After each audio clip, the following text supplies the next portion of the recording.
Hello मेरे प्यारे बच्चों, क्या हाल चाल। बढ़िया साहब, उम्मीद है आप सभी अच्छे होंगे और तैयारी भी एकदम बेहतर तरीके से चल रही होगी। प्यारे बच्चों, आपकी तैयारी को और भी बेहतर बनाने के लिए फिर से हम हाजिर हैं एक मज़ेदार वीडियो के साथ। बच्चों, आज के इस वीडियो में हम फिजिक्स के 9वें चैप्टर किरण प्रकाशिकी एवं प्रकाशिकी यंत्र के मोस्ट इंपॉर्टेंट न्यूमेरिकल्स का पोस्टमार्टम बेहद सिंपल तरीके से करने वाले हैं। आपको पहले भी बताया था कि ये जो चैप्टर है ना, फिजिक्स का सबसे लेंदी चैप्टर है। क्या? लाइट से आपके 13 नंबर के क्वेश्चन बनेंगे। तो यूं मान के चलना भैया कि आपका मिनिमम, बच्चों मिनिमम की बात कर रहे हैं कि 5 से 7 नंबर का तो न्यूमेरिकल आएगा हर सेट में। ठीक, चलिए देख लेते हैं। काफी इंटरेस्टिंग चैप्टर है। पार्ट 1 होगा, इसी तरह से पार्ट 2 पार्ट 3 भी ज़्यादा नहीं खींचेंगे, पार्ट 2 में पूरा निपटा देंगे। ठीक, उसके बाद आगे के चैप्टर। तो भैया चलिए शुरू करते हैं। पहला क्वेश्चन ध्यान से देखिएगा कि 15 सेमी फोकस दूरी वाले एक अवतल दर्पण के सामने 10 सेमी की दूरी पर कोई वस्तु क्या है, रखी है। दर्पण द्वारा बने प्रतिबिंब की स्थिति ज्ञात करना है। ठीक, एक छोटे क्वेश्चन से शुरुआत करते हैं और उसके बाद धीरे धीरे लेवल अपन क्या करेंगे, अप करेंगे। ठीक है ना। चलिए भैया देखिए क्या बोल रहा है कि 15 सेमी फोकस दूरी वाले। एक चीज ध्यान देना बच्चों, न्यूमेरिकल में इसमें कभी आपको जिंदगी में लाइफ टाइम प्रॉब्लम होगी ही नहीं। दर्पण में, अवतल दर्पण में हर एक मान माइनस चलता है। क्या बताया? चाहे वो यू हो यानी वस्तु से दूरी हो दर्पण की, माइनस में रहेगा। चाहे वो प्रतिबिंब की दूरी v का मान हो, माइनस में रहेगा। चाहे वो फोकस दूरी हो, माइनस में रहेगा। चाहे वो वक्रता त्रिज्या हो, माइनस में रहेगा। तो मतलब सभी दूरियां क्या है, ऋणात्मक होंगी। ठीक, जैसे वस्तु की लंबाई छोड़ दिया जाए वो धनात्मक होगा है। ठीक, बाकी बच्चों आपका जैसे आवर्धन भी हो गया, प्रतिबिंब वास्तविक बन जाए या कुछ भी हो तो वो माइनस में रहेगा। तो अवतल दर्पण में हर मान माइनस में, बस इतना याद रखना है। तो 15 सेमी फोकस दूरी है ना रसगुल्लो। तो भैया एफ का मान अपन क्या ले लेते हैं बच्चों, एफ का मान भैया हम ले लेते हैं 15। ठीक, एफ का मान यहाँ पे 15 सेंटीमीटर अपन मान लेते हैं। 15 सेंटीमीटर, सॉरी मीटर लिख रहे हैं, तो 15 है तो माइनस का 15 सेंटीमीटर। हमने बताया ना भैया ऋणात्मक होगा बच्चों। आगे देखते हैं ना, आगे भैया कह रहा है कि अवतल दर्पण के सामने, भैया दर्पण से ही समझ गए कि माइनस होगा कि प्लस, अवतल है तो माइनस। ठीक, सब मान। और 10 सेमी की दूरी पर भैया एक वस्तु रखी है। तो बच्चों क्या होता है, वो यू का मान हो जाता है रसगुल्लों। तो भैया एक वस्तु रखी है तो अपन इसका मान क्या करेंगे, तो भैया ये माइनस का 10 सेंटीमीटर। ठीक है, तो दर्पण द्वारा बने प्रतिबिंब की स्थिति बोले तो किस चीज का मान पूछ रहा है, तो v का मान पूछ रहा है। अब ध्यान से समझना है, दर्पण, तो दर्पण का सूत्र क्या होता है भाई, डेरिवेशन भी करवाया है। तो दर्पण का हम सूत्र अप्लाई करेंगे। दर्पण का सूत्र क्या होता है भैया, 1/f बराबर 1/v प्लस का 1/u, है ना। यही क्या हो जाता है बबुआ, यही आपका दर्पण सूत्र होता है। ठीक है ना, दर्पण सूत्र हो जाता है भैया। तो दर्पण सूत्र हम अप्लाई करेंगे। ठीक, चलिए ध्यान से समझना। तो 1/f, तो 1/f का मान कितना है, तो ऐसा काम करते हैं, पहले पक्षांतर डायरेक्टली कर लेते हैं। v चाहिए तो 1/v बराबर, जब इस फार्मूले को हम लिखेंगे तो भैया 1/v रहेगा, ये इधर आएगा माइनस, यानी 1/f माइनस का 1/ ये u हो जाएगा। अब इस पे डायरेक्टली हम वैल्यू पुट करेंगे तो ज्यादा आसान पड़ेगा। तो क्या हो जाएगा बच्चों, 1/v बराबर 1/f, तो 1/f का मान बबुआ कितना, माइनस का 15 सेंटीमीटर। ठीक है, ये माइनस हो गया। u का मान कितना बच्चों, माइनस का 10 है, तो 1/ ये माइनस का 10। ठीक, तो 1/v बराबर कितना आया बच्चों, तो भैया इसको हम 1/ ये कितना, माइनस का 15 हो गया, और ये माइनस माइनस प्लस हो गया 1/ ये कितना 10।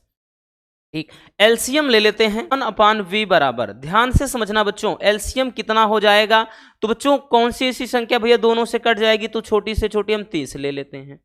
ठीक है ना, तो ये कितना 15 दूने 30, तो कितना हो गया बच्चों, माइनस का 2, कितना भैया, माइनस का 2 हो गया। ठीक है, प्लस अब यहाँ पे 10 तिहाई 30, 3 बार जाएगा, 3 एकम 3, ये हो गया। क्लियर, तो ये कितना आ गया बच्चों आपका, ये आ गया भैया, इधर ही देख लेते हैं, 1/v बराबर भैया 3 में से 2 गए 1 और नीचे बच्चों 30, ठीक है, तो हम डायरेक्टली कह सकते हैं भैया v बराबर 30 सेंटीमीटर। ठीक, v बराबर 30 सेंटीमीटर, यानी जो प्रतिबिंब होगा, दर्पण द्वारा बने प्रतिबिंब की स्थिति जो होगा, यानी जो प्रतिबिंब बनेगा वो 30 सेंटीमीटर की दूरी पर बन जाएगा। ठीक है ना। एक चीज और ध्यान देना बच्चों, अगर प्लस में 30 आ गया है, मतलब क्या है, ये दर्पण के पीछे बनेगा, क्योंकि अवतल दर्पण में भैया सभी प्रतिबिंब जो हैं वास्तविक बनते हैं, दर्पण के सामने बनते हैं, दर्पण की तरफ। लेकिन अगर प्लस में आंसर आ रहा है बच्चों, प्लस का 30 सेंटीमीटर, इसका मतलब है बच्चों वो प्रतिबिंब क्या है, दर्पण के पीछे बन रहा है, यानी आभासी सीधा बन रहा है। ठीक है ना, तो समझ में आया। चलिए बबुआ स्क्रीनशॉट कर लीजिए।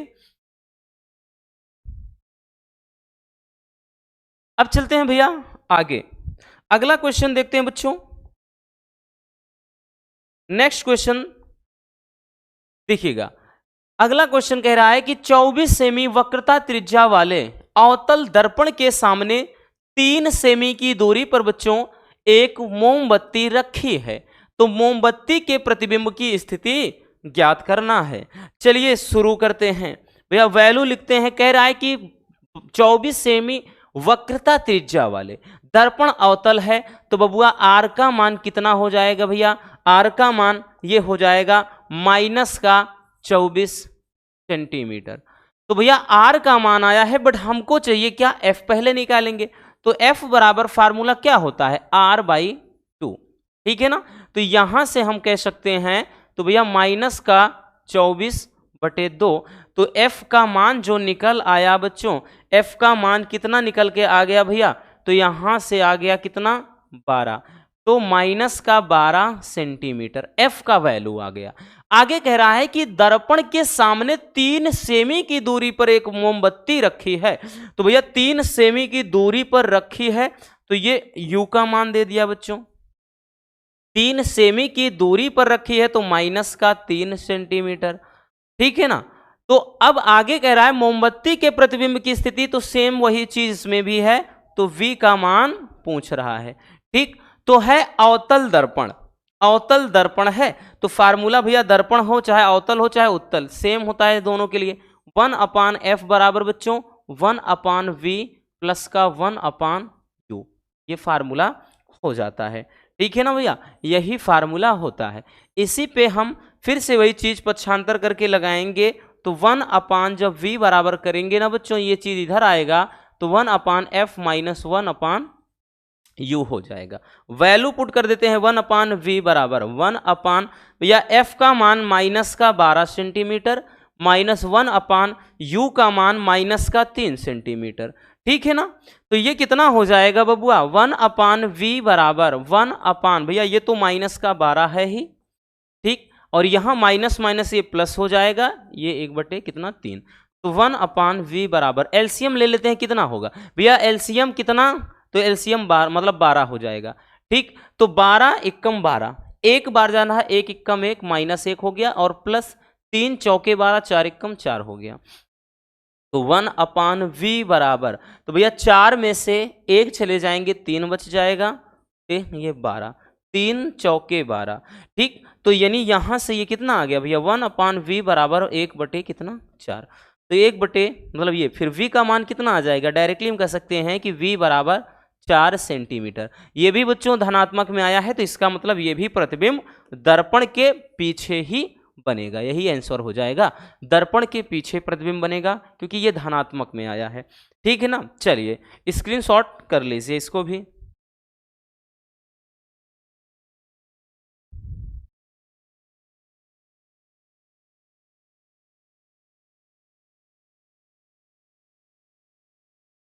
हो गया ना, चलिए आगे चलते हैं। स्क्रीनशॉट हो गया बच्चों, चलिए भैया चलते हैं नेक्स्ट क्वेश्चन की तरफ। हमारा अगला क्वेश्चन ध्यान से देखिएगा, अब क्वेश्चन का लेवल थोड़ा अप करते हैं, और ये वाला क्वेश्चन बात करें ना बच्चों तो इंपॉर्टेंट है, काफी ज्यादा इंपॉर्टेंट है भैया, ध्यान देना, ये क्वेश्चन काफी ज्यादा इंपॉर्टेंट है। कह रहा है कि एक अवतल दर्पण के सामने 10 सेमी की दूरी पर रखी वस्तु का 3 गुना बड़ा वास्तविक प्रतिबिंब बनता है, तो दर्पण की वक्रता त्रिज्या ज्ञात कीजिए। बहुत ही प्यारा सा क्वेश्चन है बच्चों। चलिए शुरू करते हैं बबुआ। बोल रहा है कि भैया एक अवतल दर्पण के सामने 10 सेमी की दूरी पर, तो 10 सेमी की दूरी पर तो यू का मान तो मिल गया ना, यू का मान भैया हमको मिल गया कितना, 10 सेंटीमीटर। तो अपन माइनस में 10 सेंटीमीटर लिख लेंगे। आगे चलते हैं बबुआ। आगे कह रहा है कि 3 गुना 10 सेमी की दूरी पर रखी वस्तु, तो यू का मान हो गया। अब 3 गुना बड़ा वास्तविक प्रत, जब भी गुना गुनी की बात कर ले बच्चों वो आवर्धन होता है बबुआ, तो m हो जाएगा। कह रहा है कि गुना है, 3 गुना है तो बबुआ 3 लगा दिया। अब वास्तविक है तो इसका मतलब माइनस का 3, आभासी होता तो प्लस का 3 लिखते। आई बात समझ में।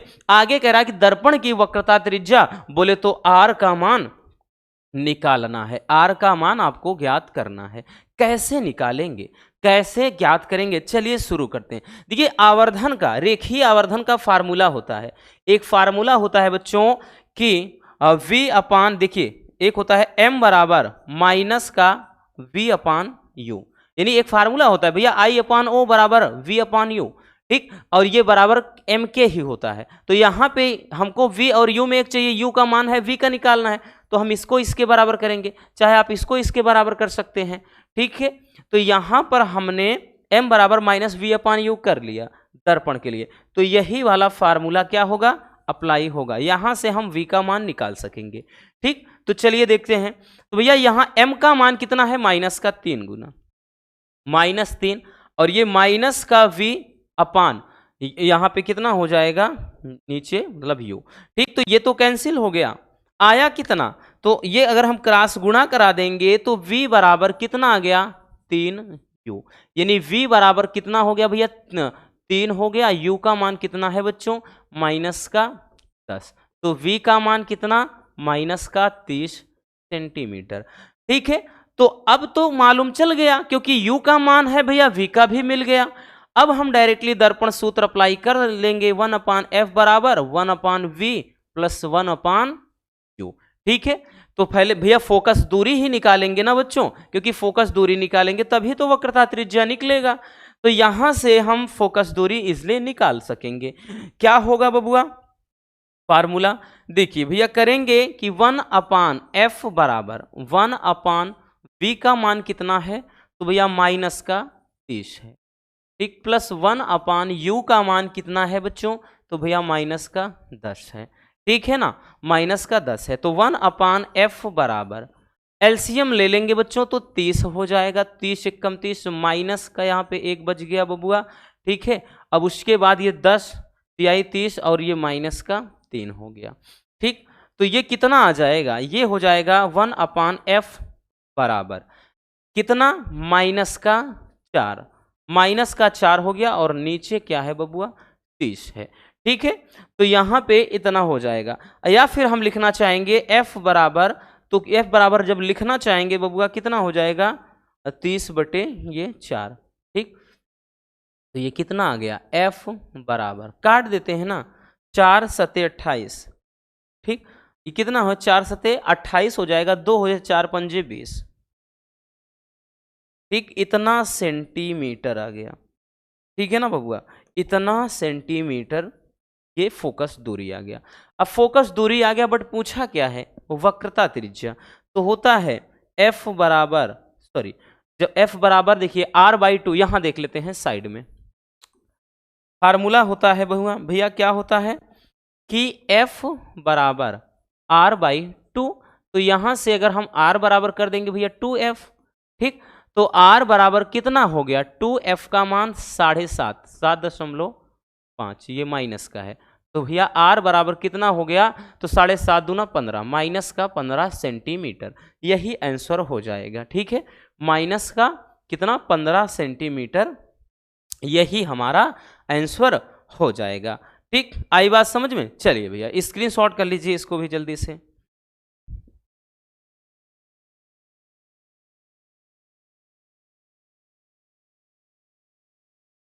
हो गया ना बच्चों। चलिए आगे चलते हैं नेक्स्ट क्वेश्चन की तरफ भैया। अगला क्वेश्चन देखते हैं रसगुल्लों। ये क्वेश्चन ध्यान से देखिए, ये क्वेश्चन भी क्या है, अब थोड़ा और इसका लेवल अप हो जाता है। जनरली ये क्वेश्चन आपके बोर्ड एग्जाम में बच्चों 3 नंबर में पूछा जाएगा, ठीक है ना। कितने नंबर में बबुआ? 3 नंबर में। देखिए बोल रहा है कि 20 सेमी फोकस दूरी वाले अवतल दर्पण के सामने 30 सेमी की दूरी पर 2 सेमी लंबी एक वस्तु रखी है। वस्तु के प्रतिबिंब की स्थिति, आकार एवं प्रकृति ज्ञात करना है।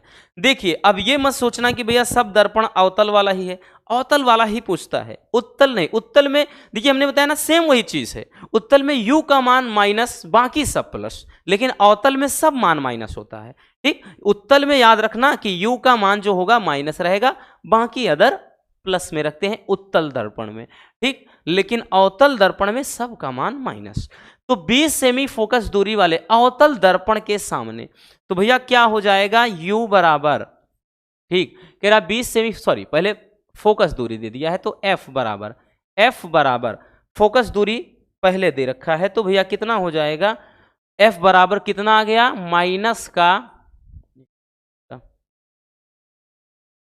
कितना? माइनस का 20 सेंटीमीटर। आगे आते हैं, कह रहा है फोकस दूरी वाले अवतल दर्पण के सामने 30 सेमी की दूरी पर। तो बच्चों यहां पे u का मान है, u का मान भैया 30 सेमी की दूरी बोल रहा है ना बच्चों, तो माइनस का 30 सेंटीमीटर। आई बात समझ में रसगुल्लों? आगे चलते हैं कि 2 सेमी लंबी एक वस्तु रखी है। अब कहानी यहां से शुरू होती है। तो भैया जब भी वस्तु की लंबाई वगैरह दे तो वो o का मान होता है, o का मान तो 2 सेंटीमीटर लंबी है, 2 सेंटीमीटर। ऋणात्मक ये नहीं होगा क्योंकि वस्तु की लंबाई भैया ऋणात्मक थोड़ी ना होगी, वो तो है 2 सेंटीमीटर है तो है। 2 सेमी लंबी एक वस्तु रखी है, तो यहां वास्तु लिखा है, वस्तु होगा। वस्तु के प्रतिबिंब, ठीक, प्रतिबिंब की स्थिति निकालना है, बोले तो v का मान निकालना है, एक उसकी आकार निकालना है, यानी प्रतिबिंब का आकार, प्रतिबिंब की लंबाई की बात कर रहा है, i का मान निकालना है, ठीक। किस चीज का भैया? i का मान, तो i का मान निकालना है, साथ में उसकी प्रकृति बताना है कि मतलब वास्तविक बनेगा, आभासी बनेगा, कैसा बनेगा, ठीक है ना, ये आपको बताना है। चलिए देखते हैं, अब देखते हैं भैया फार्मूला हमारा क्या होगा। तो याद रखना फार्मूला आपका वही चीज, देखिए क्या है कि 1 अपान f बराबर 1 अपान v प्लस 1 अपान u, क्योंकि है दर्पण। लेंस होता तो यहाँ पे माइनस लगाते, ठीक, लेंस वाले भी हम आगे देखेंगे, परेशान ना रहो, ठीक। तो ये फार्मूला हो जाएगा। तो भैया हमको क्या है कि यहाँ पे u का मान पता है, f का, तो हम v निकालेंगे। तो वही चीज बच्चों जब इसको पक्षांतर करेंगे ना बबुआ, इसको जब हम पक्षांतर कर देंगे भैया, तो ये कितना हो जाएगा? 1 अपान v हमको चाहिए, 1 अपान v बराबर तो 1 अपान f, और ये चीज इधर चला आएगा माइनस का 1 अपान u। तो 1 अपान v बराबर 1 अपान f का मान कितना है?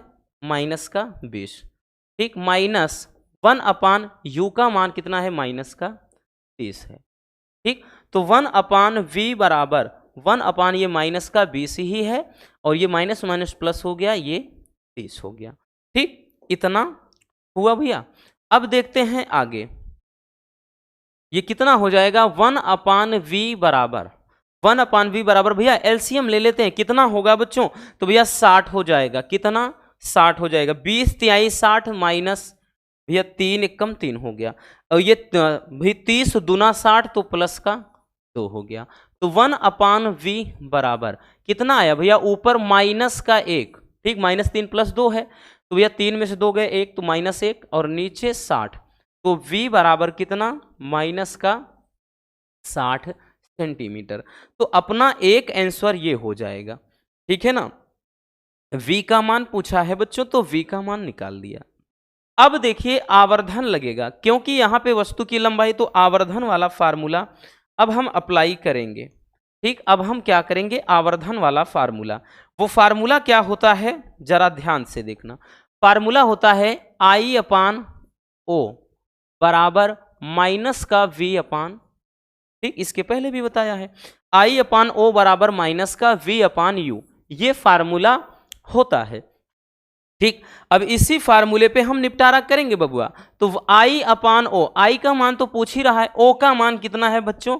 कि 2 है, ठीक, बराबर माइनस का v, v का मान कितना है? माइनस 60 है, तो भैया माइनस का 60 एक बार रख लेते हैं इसे वैल्यू, और नीचे u का मान कितना है, तो u का मान माइनस का 30 है। ठीक, तो i अपान ये 2 हो गया बराबर ये 60 बटे माइनस का 30, 30 दूना 60। ठीक, कितना 30 दूना 60, तो i बराबर कितना हो जाएगा, ये 2 का गुणा उधर कर देंगे तो 2 दूना 4, माइनस का 4 सेंटीमीटर। ठीक, माइनस का 4 सेंटीमीटर।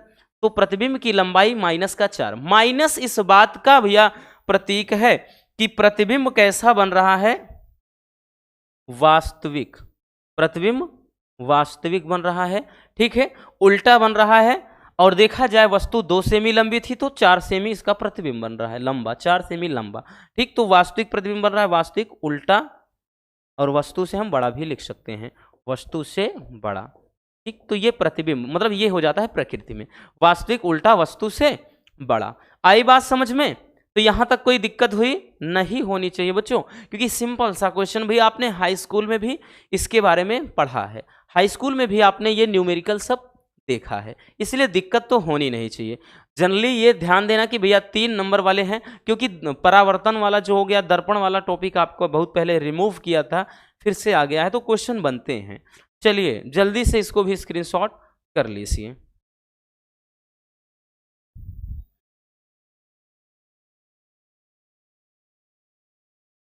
हो गया ना? चलिए अब चलते हैं नेक्स्ट क्वेश्चन की तरफ। अगला क्वेश्चन देखते हैं भैया। नेक्स्ट क्वेश्चन अब ध्यान से समझिएगा, बोल रहा है कि √3। ठीक, अब तो क्वेश्चन का पैटर्न थोड़ा चेंज है। √3 अपवर्तनांक वाले माध्यम में अपवर्तन कोण ज्ञात कीजिए, जबकि आपतन कोण 60 अंश है। तो बड़ा ही सिंपल सा है। ठीक, बड़ा सिंपल सा फंडा है बच्चों। देखिए बोल रहा है कि √3 अपवर्तनांक, तो n का मान बबुआ कितना है, √3। n का मान √3 है, n का मान √3 है। आगे कह रहा है कि अपवर्तन कोण ज्ञात करना है, जबकि आपतन कोण बोले तो i का मान दिया है भैया, i का मान भी दे दिया है, तो i का मान 60 अंश। ठीक, और कह रहा है अपवर्तन कोण ज्ञात करो, यानी r का मान क्या करना है, आपको ज्ञात करना है। कैसे लगाएंगे, किस तरह से सॉल्व करना है, चलिए हम बताते हैं। आपने भैया पढ़ा है स्नेल्स लॉ। क्या पढ़ा बच्चों, स्नेल का नियम, स्नेल का नियम। स्नेल का जो नियम पढ़ा है उस पर एक फार्मूला पढ़ा है बच्चों। क्या पढ़ा है कि n बराबर sine i upon sine r, पढ़ा है, बिल्कुल पढ़ा है भैया। तो यहां से हम अप्लाई कर देंगे, यही आपका फार्मूला होता है। ठीक, तो यहां पे लिखेंगे n का मान है √3 बराबर साइन i का मान कितना है, 60 अंश है। ठीक, अपान साइन क्या है बच्चों, r है।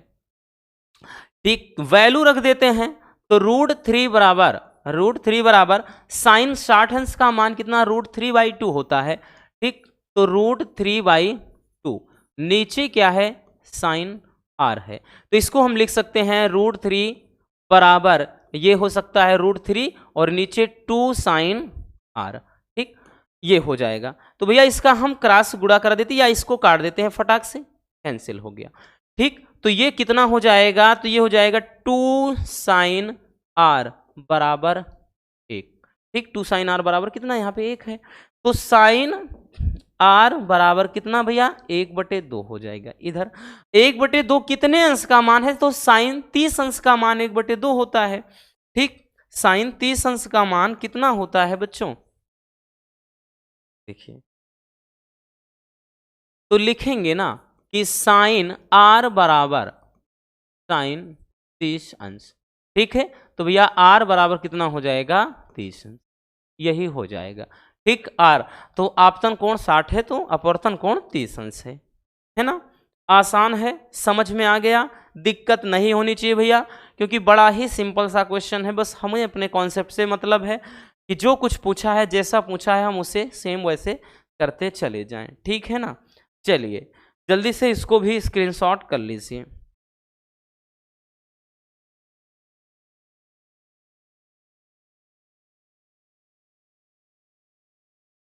हो गया, चलिए आगे की तरफ चलते हैं बच्चों। नेक्स्ट क्वेश्चन को हम देखते हैं भैया। अगला क्वेश्चन ध्यान से देखिएगा। क्वेश्चन क्या है, ये भी बड़ा ही प्यारा सा है। किसी माध्यम में प्रकाश का वेग 1.5 गुणे 10⁸ मीटर पर सेकंड है। इस माध्यम से हवा में जाने वाली किरण के लिए क्रांतिक कोण क्या हो जाएगा? ठीक, बड़ा ही प्यारा सा ये भी क्वेश्चन है। अब ध्यान से समझना, कह रहा है किसी माध्यम में प्रकाश का वेग, तो यहां पे वेग दे दिया है v बराबर, प्रकाश का वेग दे दिया है कितना, 1.5 गुणे 10⁸ मीटर पर सेकेंड। तो कह रहा है इस माध्यम से हवा से, मतलब कह रहा है इस माध्यम से हवा में जाने वाली किरण के लिए क्रांतिक कोण। ठीक, क्रांतिक कोण मतलब c का मान पूछ रहा है, क्रांतिक कोण। अब एक चीज और ध्यान देना, c स्मॉल c भी जरूरत इसमें पड़ेगा।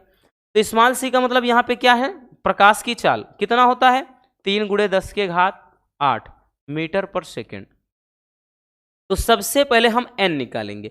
n क्यों निकालेंगे, n का मान निकालेंगे क्योंकि भैया n बराबर ही होता है 1/sin c। ये क्रांतिक कोण के बीच में रिलेशन होता है, अपवर्तनांक और क्रांतिक कोण। तो n का मान सबसे पहले निकाला जाएगा। ठीक है, तो भैया हो जाएगा, हम निकालेंगे सबसे पहले n का मान। उधर ही देखते हैं क्या हो गया। तो यहां पर देखते हैं n बराबर c/v, ये फार्मूला होता है, n बराबर c/v। ठीक, n बराबर c/v। तो n बराबर कितना, c का मान कितना है भैया, 3 गुणे 10⁸ है। और नीचे कितना है बच्चों, तो भैया v का मान कितना है, 1.5 गुणे 10⁸ है। ये घात से घात कैंसिल हो गया। तो n बराबर कितना बचा, 3/1.5। इसको भी काट देते हैं, 1.5 दूना 3। n का मान कितना आया, 2 आ गया, अपवर्तनांक 2 आ गया। अब हम क्या निकालेंगे, अब हम क्रांतिक कोण निकालेंगे। तो भैया हमने बताया ना कि n बराबर 1/sin c, ये क्या होता है, अपवर्तनांक और क्रांतिक कोण के बीच का रिलेशन होता है। ठीक, तो यहां से इसको हम निकालेंगे, n का मान 2 है, 2 बराबर 1/sin c, या फिर कहेंगे भैया sin c बराबर 1/2, sin c बराबर कितना, 1/2। या फिर लिख सकते हैं कि sin c बराबर, ये sin 1/2 कितने अंश का मान है, 30 अंश का मान है। ठीक, तो भैया यहां से ये कैंसिल हो गया, तो c का मान कितना आ गया, 30 अंश। ठीक है, c का मान कितना, 30 अंश। तो ये हो जाएगा। या फिर देखिए ध्यान समझना, आप c बराबर ऐसे भी लिख सकते हैं, ऐसे ना लिखें तो डायरेक्टली हम c बराबर ऐसे लिख सकते हैं कि भैया साइन इनवर्स 1/2, इस तरह से, है ना। तो बात वही पड़ेगी, आएंगे आप यहीं पर, साइन 30 अंश का मान 1/2 होता ही है। ठीक है, चलिए भैया इसको भी स्क्रीनशॉट कर लीजिए, है ना आसान, कोई दिक्कत नहीं हुई, होनी भी नहीं चाहिए। चलिए जल्दी से स्क्रीनशॉट कर लीजिए।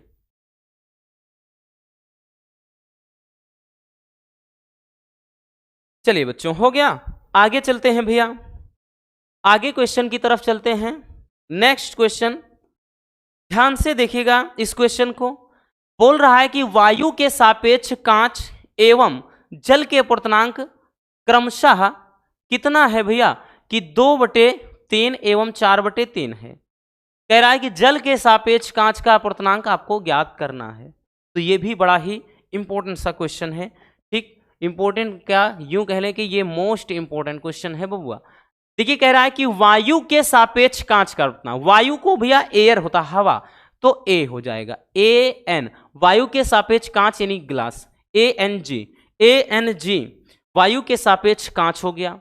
तो एक और कह रहा है कि वायु के सापेक्ष जल, देखिए अलग है, वायु के सापेक्ष कांच एवं जल कह रहा है, तो इसका मतलब वायु के सापेक्ष कांच भी है और वायु के सापेक्ष जल यानी वाटर भैया W भी है, ANG ANW, ये दोनों मान दिया है। तो इसका मान दे दिया है कितना, 2/3, और ये वाला मान कितना है, 4/3, दोनों मान दिया है। आगे क्या बोल रहा है भैया, क्या पूछ रहा है, कह रहा है कि जल के सापेक्ष कांच का अपवर्तनांक, जल के सापेक्ष यानी WN पूछ रहा है। ठीक, देखिए ये क्वेश्चन ना बड़ा ही मतलब आसान होता है। आपको भैया हमने प्रकाश किरणों की उत्क्रमणीयता का सिद्धांत बताया था, ठीक, प्रकाश का जो अपवर्तन का नियम है, साथ में उत्क्रमणीयता का सिद्धांत, उसमें इस चीज को बताया था। जब भी इस तरह से पूछ ले ANG, तो भैया ये चीज ध्यान देना, ये वाला ऊपर चला जाता है और ये नीचे, तो ये G वाला जो ऊपर, यानी ANG ऊपर रहेगा और नीचे क्या हो जाएगा, ANW। ठीक, यही चीज हो जाता है, तो ये फार्मूला हो जाएगा। ठीक, इसी फार्मूले पे इसका निपटारा बेहद सिंपल तरीके से हम करेंगे। ठीक है भैया, तो यहाँ पे हमको निकालना है कि जल के सापेक्ष कांच का अपवर्तनांक, तो ANG का मान कितना है, 2/3। आपका मेन बटा हो जाएगा कितना, 4/3। ठीक है, ये 2/3 है और ये 4/3 है ना, 2/3 4/3। ठीक है, तो ये कितना हो जाएगा भैया, इसको हम लिख सकते हैं कि WNG बराबर लिख सकते हैं कि 2/3 गुणे, ठीक, 3/4, चाहे डायरेक्टली यहीं पे काट सकते थे। ठीक, तो यहाँ पर ये कितना आ जाएगा, 2/4। ठीक, 2/4, यही क्या हो जाएगा, हमारा आंसर हो जाएगा। ठीक, यही क्या हो जाएगा, हमारा आंसर हो जाएगा 2/4। आई बात समझ में भैया? चलिए, समझ में आ गया बच्चों? या फिर इसको हम 1/2 भी लिख सकते हैं, कोई दिक्कत ना, चाहे 2/4 रखिए, चाहे तो 1/2 रख लीजिए। ठीक, दोनों का मतलब वही है। चलिए भैया, इसको भी स्क्रीनशॉट कर लीजिए। हो गया बच्चों, तो बस आज के इस वीडियो में इतना ही। उम्मीद है आज की ये वीडियो आपके लिए काफ़ी ज़्यादा हेल्पफुल रही होगी। अगर वीडियो पसंद आई हो तो बबुआ प्यार से लाइक ज़रूर कर देना, नए हैं तो चैनल को सब्सक्राइब ज़रूर कर लीजिए। मिलते रहेंगे ऐसे मज़ेदार टॉपिक के साथ। Love you, bye bye, take care. और हाँ, एक प्यारा सा कमेंट बॉक्स में छोड़ दीजिएगा।